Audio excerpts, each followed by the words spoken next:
नमस्कार दोस्तों, स्वागत है आपका अपनी YouTube channel target civil services में। देखिए, आज है 1 अगस्त और मध्य प्रदेश के डेली करंट अफेयर में आज हम 1 अगस्त से जितने भी इंपॉर्टेंट करंट अफेयर होंगे Madhya Pradesh daily current affair से रिलेटेड, तो उन पर डिस्कस करेंगे। तो लेक्चर लास्ट तक ध्यान से देखिएगा। तो चलिए स्टार्ट करते हैं हम अपने पहले क्वेश्चन के साथ। तो देखिए, मुख्यमंत्री श्री शिवराज सिंह चौहान जी ने किस जिले में बैगाओं को अति पिछड़ी जनजाति में शामिल करने की घोषणा की है? तो ये सिंगरौली में बैगाओं को अति पिछड़ी जनजाति में शामिल करने की घोषणा की है। तो इसका आंसर क्या हो जाएगा? Option number B. ठीक है, अभी हाल ही में हमारे मध्य प्रदेश के मुख्यमंत्री शिवराज सिंह चौहान ने सिंगरौली जिले में बैगाओं को अति पिछड़ी जनजाति में शामिल करने की घोषणा की है। बात करें हम हमारे मध्य प्रदेश की, तो हमारे मध्य प्रदेश में 3 जनजाति जो है वो अति पिछड़ी जनजाति में आती है। कौन कौन सी? एक तो सहारिया और एक बैगा और एक भारिया। ठीक है, ये जो 3 जनजातियां हैं ये अति पिछड़ी जनजाति में आती है। और इन जनजातियों के क्षेत्र देखें हम, तो ये जो सहरिया जनजाति है वो कहाँ पर निवास करती है? तो ग्वालियर, दतिया, श्योपुर, भिंड, मुरैना, शिवपुरी, गुना, अशोकनगर, तो यहाँ पर ये सहरिया जनजाति निवास करती है। और देखिए यहाँ पर इनके विकास प्राधिकरण भी है। ठीक है, तो बात करें कि सहरिया विकास प्राधिकरण कहाँ पर है, तो ये जितने भी रेड कलर में है डिस्ट्रिक्ट, वहाँ पर सहरिया विकास प्राधिकरण है और यहाँ पर ही सहरिया जनजाति निवास भी करती है। और बैगा जनजाति की बात करें हम, तो देखिए बैगा जनजाति में कौन कौन से डिस्ट्रिक्ट आ जाते हैं? मंडला, शहडोल, बालाघाट, डिंडोरी, अनूपपुर, उमरिया, तो ये बैगा डिस्ट्रिक्ट में आ जाते हैं। ठीक है, और यहाँ पर बैगा विकास प्राधिकरण भी है इन सभी जिलों में। ठीक है, और भारिया जनजाति की बात करें तो भारिया जनजाति एकमात्र छिंदवाड़ा जिले में पाई जाती है। जो एक पातालकोट नामक स्थान है वहां पर भारिया जनजाति पाई जाती है।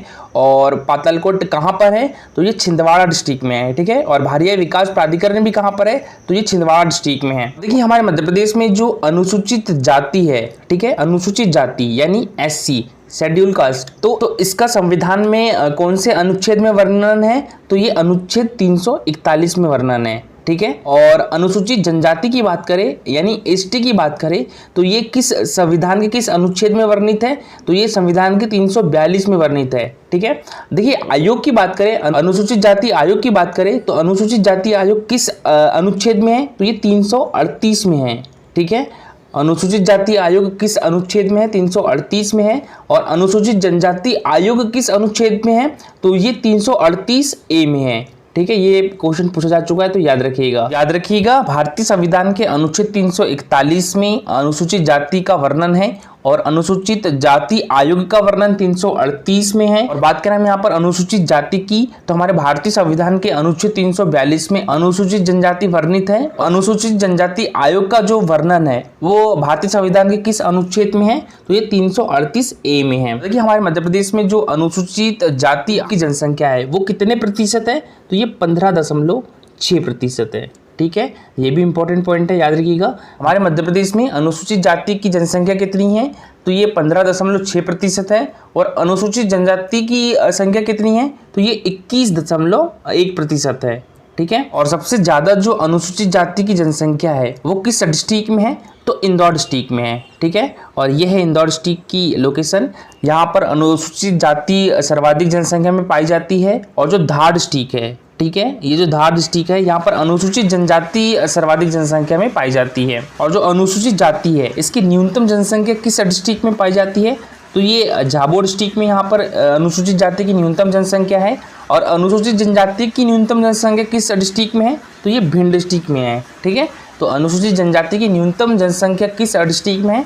भिंड डिस्ट्रिक्ट में है। और हमारे मध्य प्रदेश में मान्यता प्राप्त कुल अनुसूचित जाति की संख्या कितनी है? तो ये 48 है। ठीक है, और अनुसूचित जनजाति की जनसंख्या कितनी है? तो ये 43 है। और हमारे मध्य प्रदेश का राज्य जनजाति संग्रहालय कहाँ पर है? तो ये हमारे मध्य प्रदेश की राजधानी भोपाल में है। और बादल भोई आदिवासी संग्रहालय कहाँ पर है? तो ये छिंदवाड़ा डिस्ट्रिक्ट में है। ठीक है, बादल भोई आदिवासी संग्रहालय कहाँ पर है? तो ये छिंदवाड़ा डिस्ट्रिक्ट में है। और आदिवर्त जनजाति संग्रहालय कहाँ पर है? तो ये खजुराहो डिस्ट्रिक्ट में है। और खजुराहो हमारे मध्य प्रदेश के छतरपुर डिस्ट्रिक्ट में है। और हमारे मध्य प्रदेश में जनसंख्या के आधार पर सबसे ज्यादा किस जनजाति की जनसंख्या है? तो ये भील की है। ठीक है, ये भी इंपॉर्टेंट पॉइंट है, याद रखिएगा। हमारे मध्य प्रदेश में सबसे ज्यादा जो जनसंख्या है किस जनजाति की है?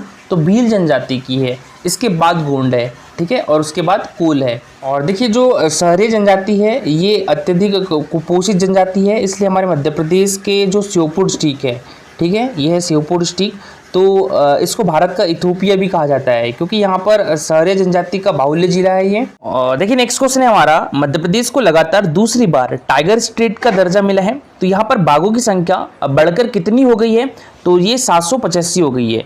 तो इसका आंसर हो जाएगा ऑप्शन नंबर ए। ठीक है, देखिए हमारे मध्य प्रदेश को लगातार दूसरी बार टाइगर स्टेट का दर्जा मिला है। यहाँ पर बाघों की संख्या जो है वो बढ़कर 785 हो गई है। और देखिए जो कर्नाटका है वो 563 टाइगर के साथ द्वितीय स्थान पर है। कर्नाटका 563 टाइगर के साथ द्वितीय स्थान पर है। और जो उत्तराखंड है, उत्तराखंड 560, ठीक है, 560 टाइगर के साथ तृतीय स्थान पर है। और जो महाराष्ट्र है वो 444 टाइगर के साथ चौथे स्थान पर है। अभी तक हमारे मध्य प्रदेश को 3 बार टाइगर स्टेट का दर्जा मिल चुका है। कब कब? एक तो 2006 में पहली बार टाइगर स्टेट का दर्जा प्राप्त हुआ था हमारे मध्य प्रदेश को। उसके बाद 2018 में टाइगर स्टेट का दर्जा प्राप्त हुआ था मध्य प्रदेश को। अब 2022 में भी हमारे मध्य प्रदेश को टाइगर स्टेट का दर्जा प्राप्त हो चुका है। ये जो नेशनल टाइगर कंजर्वेशन अथॉरिटी है ये टाइगरों की गणना करती है। तो ये हर 4 साल में एक रिपोर्ट जारी करती है और इसमें बताती है कि किस राज्य में कितने टाइगर हैं। इसी के द्वारा हमारे मध्य प्रदेश को अभी हाल ही में टाइगर स्टेट का दर्जा मिला है। और देखिए टाइगर स्टेट के साथ ही हमारे मध्य प्रदेश को और कौन कौन से नाम है, तो एक तो हरिद्र प्रदेश भी है, तो हमारे मध्य प्रदेश को हृदय प्रदेश के नाम से भी जाना जाता है। हीरा प्रदेश भी कहा जाता है हमारे मध्य प्रदेश को। वनों का राज्य भी हमारे मध्य प्रदेश को ही कहा जाता है। तेंदुआ राज्य भी हमारे मध्य प्रदेश को कहा जाता है। और वुल्फ स्टेट यानी भेड़िया राज्य भी हमारे मध्य प्रदेश को कहा जाता है। और चीता राज्य भी हमारे मध्य प्रदेश को कहा जाता है। पिछले साल ही हमारे मध्य प्रदेश में प्रोजेक्ट चीता की शुरुआत की थी हमारे मध्य प्रदेश के श्योपुर डिस्ट्रिक्ट से की थी। कौन से नेशनल पार्क से, तो ये कौन से नेशनल पार्क से थे, कूनो पालमपुर नेशनल पार्क से प्रोजेक्ट चीता की शुरुआत की गई थी। और नदियों का मायका भी हमारे मध्य प्रदेश को कहा जाता है। ठीक है, और तेंदुपत्ता भी हमारे मध्य प्रदेश को कहा जाता है। गिद्ध राज्य भी कहा जाता है। राष्ट्रीय उद्यानों का राज्य भी हमारे मध्य प्रदेश को कहा जाता है। और घड़ियाल स्टेट भी किसे कहा जाता है, तो ये हमारे मध्य प्रदेश को ही कहा जाता है। तो देखिए 785 टाइगर के साथ हमारा मध्य प्रदेश जो है वो पहले स्थान पर है। कर्नाटका 563 टाइगर के साथ द्वितीय स्थान पर है। उत्तराखंड 560 टाइगर के साथ तृतीय स्थान पर है। और महाराष्ट्र 444 टाइगर के साथ चौथे स्थान पर है। और 2 राज्य जो है कौन कौन से, एक तो मिजोरम और एक नागालैंड, यहाँ पर एक भी टाइगर नहीं है। ठीक है, और सबसे ज़्यादा जो टाइगर है हमारे देश में वो किस राष्ट्रीय उद्यान में है, तो वो जिम कॉर्बेट राष्ट्रीय उद्यान में है। यहाँ पर कितने टाइगर हैं, तो यहाँ पर 260 टाइगर हैं। ये अभी जो जिम कॉर्बेट नेशनल पार्क है इसका नाम क्या हो गया है चेंज होकर, तो ये रामगंगा हो गया है। ठीक है, रामगंगा राष्ट्रीय उद्यान हो गया है। और ये किस जिले में है, तो ये नैनीताल में है। तो इंपॉर्टेंट है, याद रखिएगा। इसके बाद देखिए हमारे मध्य प्रदेश की बात करें तो हमारे मध्य प्रदेश में सबसे ज़्यादा जो बाघ है वो किस राष्ट्रीय उद्यान में है, तो वो बांधवगढ़ राष्ट्रीय उद्यान में है। कितने हैं, 135 है। और बांधवगढ़ राष्ट्रीय उद्यान हमारा मध्य प्रदेश के किस डिस्ट्रिक्ट में है, तो ये उमरिया डिस्ट्रिक्ट में है। ठीक है, इसकी स्थापना कब की गई थी, तो ये 1968 में की गई थी। और इसे प्रोजेक्ट टाइगर में कब शामिल किया गया था, तो ये 1993 में इसे प्रोजेक्ट टाइगर में शामिल किया गया था। देखिए हमारे मध्य प्रदेश में 6 राष्ट्रीय उद्यान हैं जिन्हें प्रोजेक्ट टाइगर में शामिल किया गया है। तो वो कौन कौन से राष्ट्रीय उद्यान हैं, कान्हा-किसली राष्ट्रीय उद्यान, पेंच राष्ट्रीय उद्यान, बांधवगढ़ राष्ट्रीय उद्यान, पन्ना राष्ट्रीय उद्यान, सतपुड़ा राष्ट्रीय उद्यान और संजय डुबरी राष्ट्रीय उद्यान। ये 6 राष्ट्रीय उद्यान हैं जिन्हें प्रोजेक्ट टाइगर में शामिल किया गया है। तो जिसमें बांधवगढ़ जो राष्ट्रीय उद्यान है इसे प्रोजेक्ट टाइगर में कब शामिल किया गया था, 1993 को शामिल किया गया था। और प्रोजेक्ट टाइगर में पहला कौन सा राष्ट्रीय उद्यान है जिससे शामिल किया गया था हमारे मध्य प्रदेश का, तो ये कान्हा-किसली राष्ट्रीय उद्यान है। कान्हा-किसली राष्ट्रीय उद्यान को प्रोजेक्ट टाइगर में कब शामिल किया गया था, तो ये 1974 में शामिल किया गया था, 1974 में शामिल किया गया था। और कान्हा राष्ट्रीय उद्यान में बाघों की संख्या कितनी है, तो 105 है।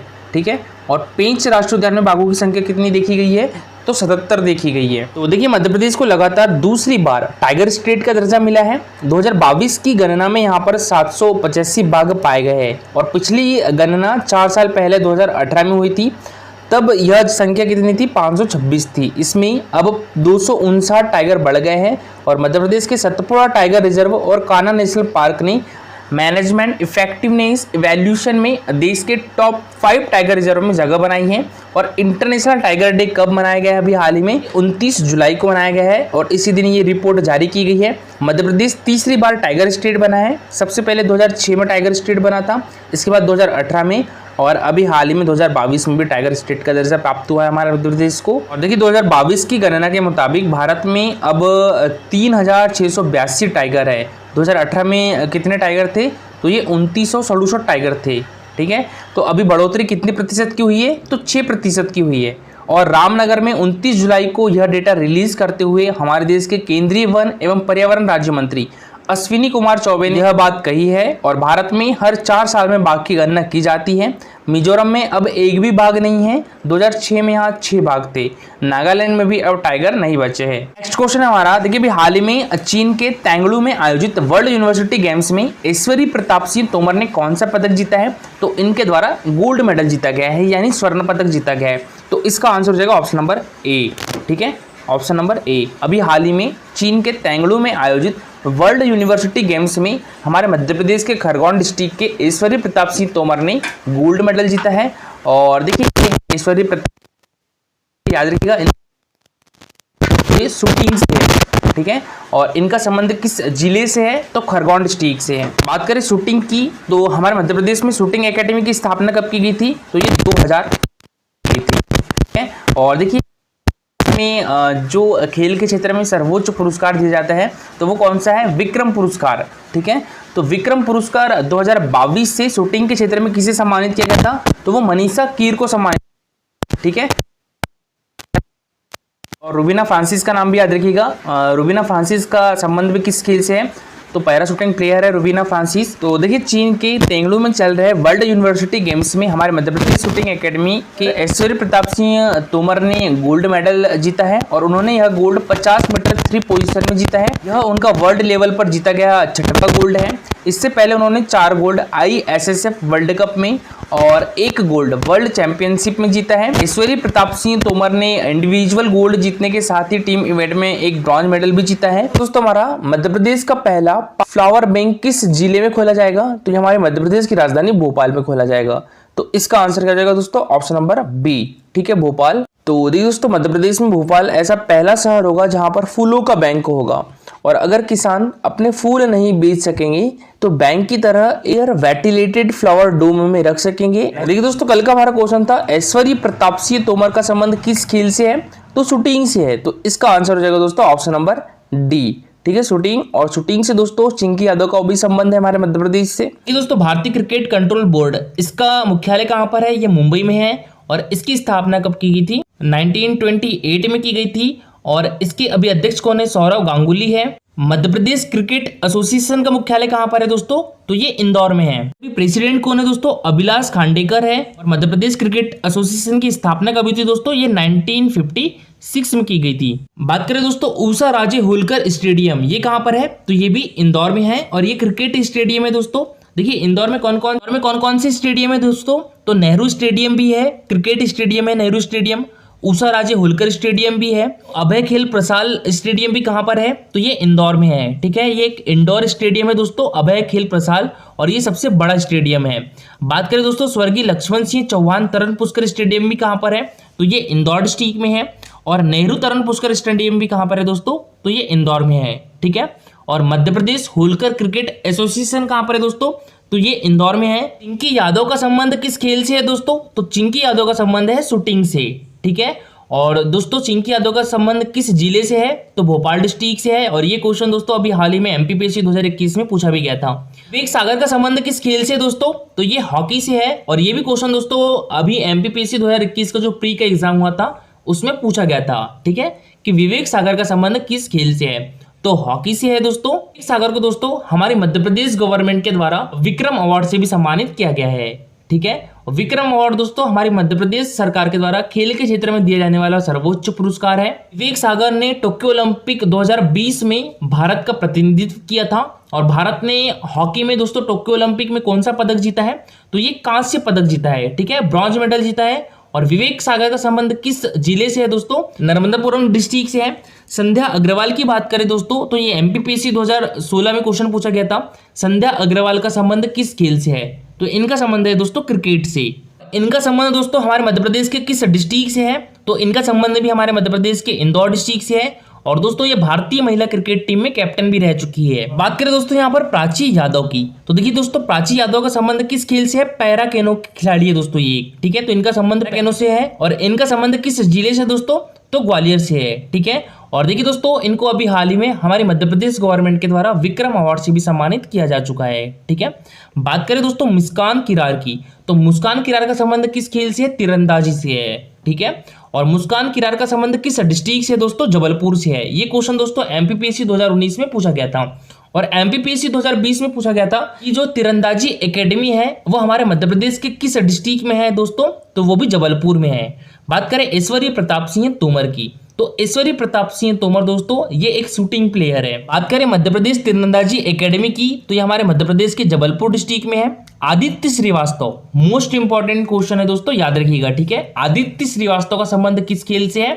तो ये क्रिकेट से है। और देखिए दोस्तों अभी हाल ही में पहली बार हमारे मध्य प्रदेश ने रणजी ट्रॉफी जीती है। किस टीम को हराकर? मुंबई को हराकर। तो उसमें हमारे मध्य प्रदेश क्रिकेट की टीम के जो कप्तान थे वो कौन थे? आदित्य श्रीवास्तव थे, ठीक है। ये क्वेश्चन पूछा जाएगा दोस्तों, 100% पूछा जाएगा कोई भी एग्जाम में मध्य प्रदेश के। आदित्य श्रीवास्तव का संबंध किस खेल से है? तो क्रिकेट से है, ठीक है। ये कैप्टन थे रणजी ट्रॉफी में। और चंद्रकांत पंडित, ये भी मोस्ट इंपॉर्टेंट है दोस्तों, याद रखिएगा। रणजी ट्रॉफी में मध्य प्रदेश टीम ने जो खिताब जीता है उसके कोच कौन थे? तो ये चंद्रकांत पंडित थे। प्रभात जोशी अवार्ड, प्रभात जोशी अवार्ड किस क्षेत्र में दिया जाता है दोस्तों? मलखंभ में दिया जाता है। और ये क्वेश्चन भी एमपीपीएससी 2020 में पूछा गया था, ठीक है। प्रभात जोशी अवार्ड किस क्षेत्र में दिया जाता है? मलखंभ में दिया जाता है। और मलखंभ दोस्तों हमारे मध्य प्रदेश का राजकीय खेल भी है। कब अपनाया गया था? 2013 में अपनाया गया था, ठीक है। मध्य प्रदेश की नई खेल नीति कब आई थी दोस्तों? ये 2005 में आई थी, तो ये भी याद रखिएगा, मोस्ट इंपॉर्टेंट है। मध्य प्रदेश की नई खेल नीति कब आई थी? 2005 में आई थी। मध्य प्रदेश की खेल राजधानी कौन सी है? इंदौर है। समीर दाद का संबंध किस खेल से दोस्तों? तो इनका संबंध है हॉकी से। और ये एमपीपीएससी 2017 में क्वेश्चन पूछा गया था, ठीक है, कि निम्न में से किसका संबंध हॉकी से है? तो समीर दाद का संबंध जो है वो हॉकी से है। विश्वामित्र पुरस्कार किसे दिया जाता है दोस्तों? देखिए हमारे मध्य प्रदेश गवर्नमेंट के द्वारा दिया जाता है, कोचेस को दिया जाता है, सर्वश्रेष्ठ प्रशिक्षकों को दिया जाता है। ये क्वेश्चन भी दोस्तों एमपीपीएससी 2020 में पूछा गया था। मध्य प्रदेश खेल परिषद के अध्यक्ष कौन होते हैं दोस्तों? तो ये हमारे मध्य प्रदेश के खेल मंत्री होते हैं। और अभी हमारे मध्य प्रदेश की खेल मंत्री कौन है दोस्तों? यशोधरा राजे सिंधिया है, ठीक है। और मध्य प्रदेश में खेलकूद एवं युवक कल्याण विभाग की स्थापना कब की गई थी? ये 1 अक्टूबर 1975 को की गई थी। चौहान, देखिए दोस्तों सुनिधि चौहान को विक्रम अवार्ड से नवाजा गया है 2020 का, ठीक है। ये एक शूटिंग प्लेयर है दोस्तों। इनका संबंध हमारे मध्य प्रदेश के किस जिले से है? तो भोपाल से है। और शूटिंग एकेडमी भी कहाँ पर है दोस्तों? तो ये भोपाल में है। प्राची यादव दोस्तों ये पैरा केनो खिलाड़ी है, इनका संबंध ग्वालियर से है, ठीक है। तो प्राची यादव को भी 2020 का विक्रम अवार्ड मिला है, ठीक है। देखिए हमारे मध्य प्रदेश सरकार के द्वारा 2 अवार्ड दिए जाते हैं। एक तो एकलव्य पुरस्कार जो कि 19 वर्ष से कम आयु वर्ग के खिलाड़ियों को दिया जाता है। विक्रम अवार्ड दिया जाता है जो कि 19 वर्ष से अधिक आयु वर्ग के खिलाड़ियों को दिया जाता है। हमारे मध्य प्रदेश सरकार के द्वारा दिए जाने वाला सर्वोच्च पुरस्कार कौन सा है दोस्तों खेल के क्षेत्र में? वो विक्रम अवार्ड है दोस्तों। पूजा मालवीय को भी मध्य प्रदेश सरकार के द्वारा वर्ष 2020 का विक्रम अवार्ड से सम्मानित किया गया है, ठीक है। इनका संबंध मलखंभ से है दोस्तों। और मलखंभ दोस्तों हमारे मध्य प्रदेश का राजकीय खेल भी है। इसको राजकीय खेल का दर्जा कब दिया गया था? 2013 में दिया गया था, ठीक है। और मलखंभ एकेडमी कहां पर है दोस्तों? तो ये उज्जैन में है। पूजा मालवीय का संबंध भी किस डिस्ट्रिक्ट से है? तो उज्जैन से है। ये दोस्तों अभय छचलानी की बात करें तो देखिए दोस्तों इनको लाइफ टाइम अचीवमेंट पुरस्कार 2020 से सम्मानित किया गया है। लाइफ टाइम अचीवमेंट पुरस्कार की शुरुआत हमारे मध्य प्रदेश गवर्नमेंट के द्वारा कब की गई थी दोस्तों? 2002 में की गई थी, ठीक है। तो 2020 का लाइफ टाइम अचीवमेंट पुरस्कार किसे मिला है? अभय छचलानी को मिला है। किस क्षेत्र में दोस्तों? खेलों में विशेष योगदान के लिए दिया गया है, ठीक है। दोस्तों बात करें हम यहाँ पर गौरांशी शर्मा को, तो इनका संबंध बैडमिंटन से है। और ये इंपॉर्टेंट क्यों है दोस्तों? ये एक दिव्यांग खिलाड़ी है। प्राची यादव भी दिव्यांग खिलाड़ी है, गौरांशी शर्मा भी दिव्यांग खिलाड़ी है, ठीक है दोस्तों। और इनका संबंध भोपाल से है। इनको 2020 का एकलव्य पुरस्कार मिला है। तो वैष्णवी कहार को दोस्तों मध्य प्रदेश गवर्नमेंट के द्वारा प्रभात जोशी पुरस्कार 2020 से सम्मानित किया गया है। प्रभात जोशी पुरस्कार दोस्तों मलखंभ के क्षेत्र में दिया जाता है, ठीक है। मलखंभ में उत्कृष्ट योगदान के लिए जाता है। और वैष्णवी कहार का संबंध किस डिस्ट्रिक्ट से दोस्तों? उज्जैन डिस्ट्रिक्ट से है। गवर्नमेंट के द्वारा कोचेस को कौन सा अवार्ड दिया जाता है? ये विश्वामित्र अवार्ड दिया जाता है। तो दोस्तों जो 2020 का विश्वामित्र पुरस्कार है वो 3 कोचेस को मिला था। वीरेंद्र डबास को मिला था, इनको पैरा स्विमिंग एवं पैरा एथलेटिक्स के लिए मिला था। और इनका संबंध ग्वालियर डिस्ट्रिक्ट से है। एक रिचपाल सलारिया को मिला था दोस्तों, इनका संबंध तीरंदाजी से है। इनका संबंध किस डिस्ट्रिक्ट से है दोस्तों? जबलपुर से है, ठीक है। तीरंदाजी एकेडमी भी कहां पर है दोस्तों? तो ये जबलपुर में है। और मुस्कान किरार का संबंध भी किस डिस्ट्रिक्ट से है? जबलपुर से है। और किस खेल से है मुस्कान किरार का संबंध? तीरंदाजी से है। डॉक्टर हबीब हसन को भी दोस्तों विश्वामित्र पुरस्कार 2020 से सम्मानित किया गया था। दोस्तों बात करें हम यहाँ पर अद्वैत पागे की, तो अद्वैत पागे का संबंध तैराकी से है दोस्तों। इनका संबंध हमारे मध्य प्रदेश के इंदौर डिस्ट्रिक्ट से है। आज के लिए आपका क्वेश्चन है, जनगणना 2011 के अनुसार मध्य प्रदेश में सबसे कम लिंगानुपात वाला संभाग कौन सा है? आपको संभाग बताना है, ठीक है। चंबल, रीवा, सागर या इंदौर? तो इसका आंसर पूरा डिटेल में दीजिएगा। देखिए दोस्तों ये है हमारा Telegram channel target civil services. दोस्तों आप भी इस क्विज में पार्टिसिपेट कर सकते हो। टेलीग्राम चैनल की लिंक आपको हमारे वीडियो को डिस्क्रिप्शन बॉक्स में मिल जाएगी। दोस्तों आज के लिए इतना ही। Thank you for watching this video.